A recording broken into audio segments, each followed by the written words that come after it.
starting with Ukraine. And I'm glad, even though I'm opposed to all the globalist and neocon intervention in all of the world, in the phony war on terror, and that was a phony war as well. What Americans and Canadians don't know about our own deep state and the phony wars that we've been involved in. But the deep state is, in fact, prosecuting properly with arms and ammunition this war in Ukraine, because they know that we're very, very close to World War III. And I always told people in my World Affairs Brief, this is my geopolitical newsletter I put out every Friday, I told people the deep state and their controlled media will protect Russia and China and downplay the threat during the Soviet years and as China's building up. And they have been downplaying China. That's why they got all of this trade agreements with China and part of the World Trade Organization. We built their military by allowing them to gain billions of dollars in trade. We allowed China to build, and our government knew that. They need these enemies to start a World War III. And here's how they intend to get Americans into this new world order.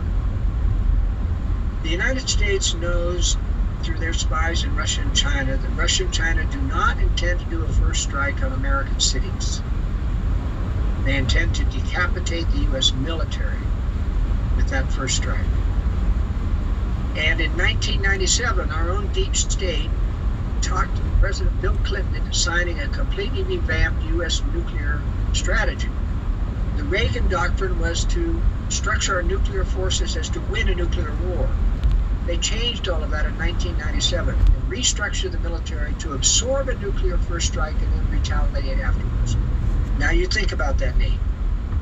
From a nuclear point of view, the one who launches, if you have launch on warning, you can see within 20 to 30 minutes, our satellites can tell when Russia and China are launching missiles at the United States. We can launch our missiles before their missiles arrive. And so their missiles hit empty silos, and our missiles are already in the air and hit live targets. So you see, in a launch on warning scenario, the one who launches second wins. But without launch on warning, we get decapitated. And so it's incredible. And I'll tell you, I went on Art Bell, and just after that had happened, and I was telling about PDD-60, and he didn't believe me. So I pulled it up on the Arms Control Today website. Now, PDD-60 is Presidential Decision Directive 60. It's still top secret. But because the Washington Post came out and said, oh no, it's all right, don't worry, we can still launch on warning, Arms Control Today, who helped write it, as big disarmament experts that they are, they came out and said, oh no, you can't launch on warning. And so they revealed in an article by Craig Cernillo, November 1997, armscontroltoday.org, it's still in the archives, you can still read it. He said, no, you can't launch on warning. The order says that American missile forces have to absorb the nuclear first strike and then retaliate. As a gesture of goodwill to the Soviet Union, we are not. Now, it's interesting that,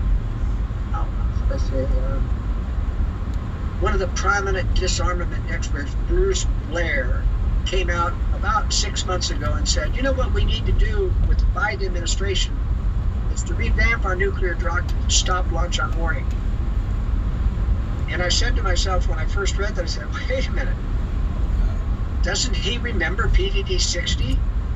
And so I called up Arms Control Today and I said, you know, has PDD-60 been repealed? What is Bruce Blair, Arms Control Today should know. Bruce Blair is saying we need to get rid of launch on warning, and I'm telling him it's already gone. PDD-60 has never been repealed. It's still top secret.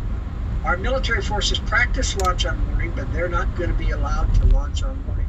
Why is that? Why do the globalists want to absorb it? Because the entire West, Canada, the U.S., and NATO depend on the U.S. military to protect them.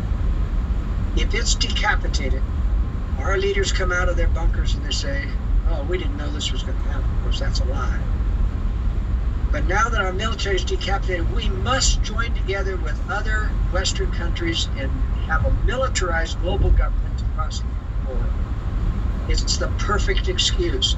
COVID won't get you a military government, but a war will, and a decapitation of U.S. military power will get you a militarized global government. That's why I think it's there.